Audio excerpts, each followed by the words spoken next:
Welcome back to In Goa News. Under the Goa Panchayat Women Empowerment Campaign, a special program was organized at the Penne Taluka Farmers Hall, featuring cultural performances and a felicitation ceremony for women sarpanches, deputy sarpanches, and Panch of Penne Taluka. The event was graced by chief guests including MLA Praveen Alekar and Group Development Officer Niksha Naik, among others.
आयज तुमकां हांगासर felicitation करता जाल्यार हो programme हांगा घडोवन हाडला तांकां हांव एप्रिशिएशन करता कित्याक तेंच्यांनी खऱ्यांनीच बरो विचार केल्लो आसा।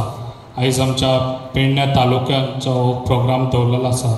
आयज जी तारोलकर हो हांगासर कांय कारणान हांगा पावोंक ना तरी हांगासर तुमकां हांव हांगासर पेडण्याचे सगळी सरपंच मेंबर्स तांकां सगळ्यांक आनी एकदां कॉंग्रेच्युलेशन करता आनी तुमकां देवान पयली बऱ्यान बरें आरोग्य दिवचें आनी अशेंच तुमकां स्ट्रेंथ दिवची इतलेंच सांगता।